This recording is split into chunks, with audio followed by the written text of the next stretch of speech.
Menteri Koordinator Bidang Politik Hukum dan Keamanan Mahfud MD mendorong kepolisian menjerat pelaku penganiayaan anak dengan pasal 354 dan 355 Kitab Undang Hukum Pidana. Sementara itu Mahfud MD juga meminta Komisi Pemberantasan Korupsi memperhatikan laporan yang pernah diberikan Kejaksaan Agung dan Pusat Pelaporan Analisis dan Transaksi Keuangan mengenai keganjilan sumber harta kekayaan Rafael Alun Trisambodo dalam pemeriksaan esok.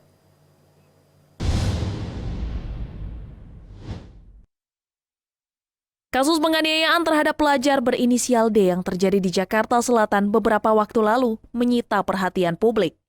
Selain kasus penganiayaan, publik juga menyoroti pamer harta yang dilakukan Mario Dandi Satrio di media sosial.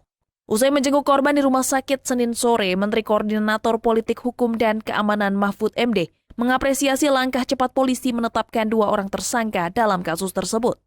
Meski menyetujui penerapan pasal 76C Jungto pasal 80 Undang-Undang Perlindungan Anak subsidiar pasal 351 KUHP, Mahfud mendorong polisi lebih tegas dengan menerapkan pasal 354 dan 355 KUHP tentang penganiayaan berat yang direncanakan dengan ancaman hukuman maksimal di atas 10 tahun penjara. Penerapan pasal itu dinilai tepat lantaran bisa membuat orang tua lebih mengawasi perilaku anak di lingkungan sosialnya, sehingga menimbulkan efek jera dan takut melakukan hal yang sama. Sementara itu, Mahfud MD juga meminta Komisi Pemberantasan Korupsi memperhatikan laporan yang pernah diberikan Kejaksaan Agung dan Pusat Pelaporan Analisa Transaksi Keuangan pada tahun 2012 mengenai kejanggalan asal-muasal harta kekayaan ayah Mario, yaitu Rafael Alun Trisambodo. Mahfud MD percaya lembaga anti rasuah itu akan secara profesional menegakkan hukum seperti halnya penegakan hukum yang dilakukan terhadap pegawai pajak Gayus Tambunan.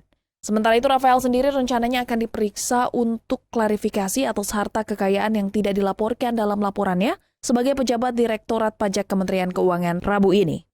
Saya menengok David tadi dan saya berdoa untuknya dan saya ikut bersyukur bahwa yang bersangkutan sudah mengalami kemajuan meskipun tentu belum sadar sepenuhnya, masih dalam status koma, tapi gerakan-gerakan fisiknya dan sebagainya ketika digerakkan itu sudah mulai membaik lah. Itu satu. Yang kedua, tentu tadi saya sudah berdiskusi dengan para penasihat hukum dan tentu para aktivis dan para penegak rasa kemanusiaan. Kasus ini harus diselesaikan tuntas secara hukum.